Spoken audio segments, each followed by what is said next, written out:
Ndërtimi i murit rrethues të qendrës spitalore në Elbasan ka përplasur sërish pronarët e disa lokaleve me policinë ndërtimore. Banorët thonë se janë drejtuar kryeministrit dhe kanë marrë përgjigje që kjo i ka kaluar Ministrisë së Shëndetësisë, nga e cila nuk kanë ende një shkresë zyrtare.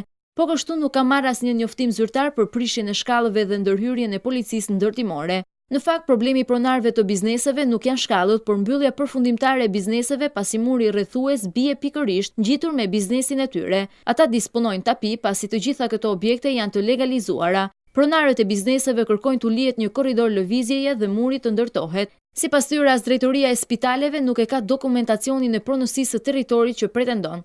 Atëherë ju jeni një ndër qytetarët që prekeni nga prishja e kësaj pjese të ndërtimeve që do t'i hapi rrugë dhe murit rrethues të spitalit apo jo. Por ju dispononi dokument.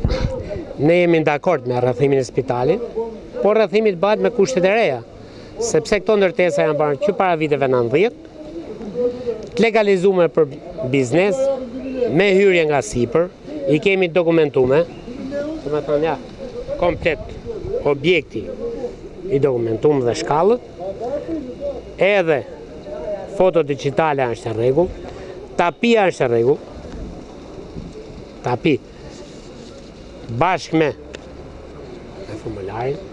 Kjo pjesa e oborrit që bëhet fjalë është toka e shtetit, nuk është e spitalit, sepse spitali nuk disponon asnjë lloj dokumenti, leje legalizimit, ja dhe projekti dhe më thënë. Çfarë ju kanë thënë kur keni paraqitur këto dokumenta? Po, i kemi paraqitur dhe nuk na ka sjell asnjë lloj përgjigje. Kërkesat janë bërë në kryeministri, janë bërë në Ministrinë e Shëndetësisë, i kemi bërë në bashki disa, nuk na ka kthyer asnjë lloj përgjigje. Për momentin që flasim, jemi në gjyq, ke gjykata administrative, kemi bërë kallëzim penal dhe për momentin që kanë ndërhyrë për prishjen e ambientit dhe të shkallëve, nuk na kanë sjell asnjë njoftim sipas ligjit. Na ka ardhur përgjigje. Në bazë kësaj dokumenti nuk na ka ardhur asnjë lloj sqarimi. Këto janë komplet kontraligjshëm. Nuk kam pse të vinë në mënyrë arbitrare për të na kërcënu. Kjo është kërcënimi i pronës private, është kërcënimi i bukës kalamajve. Ky është burimi vetëm për të ushqyer. Nuk kemi asnjë lloj burimi tjetër. Ne jemi të ligjshëm, jemi tatim pagues të rregullt. Jemi edhe territorin që kemi këtu e kemi paguar tatimet vit për vit. Ambientin që kemi zënë këtu përpara. Pra ju kërkoni edhe një marrëveshje me institucionet për t'ju lejuar një korridor. Absolutisht po. Ato që na takon mbas ligj legalizimeve, ne na takon një 5 metrash servitut që ne komunikojmë bizneset. As nuk kemi kundra ndërtimit të murit. Muri ta bajnë me kangjella.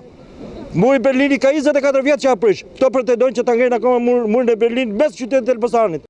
Nisur nga kjo situatë, policia ndërtimore e mbështetur nga INUK nuk ka ndërhyrë me fadroma, por ka kërkuar njohjen me dokumentacion nga drejtoria e spitaleve. Policia ndërtimore do të zbatojë një vendim të Këshillit Bashkiak pas një tenderimi që ka bërë drejtoria e spitaleve për ndërtimin e murit rrethues, që bie ngjitur me biznese duke i nxjerrë jashtë funksionit. Pas një takimi me drejtorinë e spitaleve, pronarëve ju është dhënë 5 ditë kohë.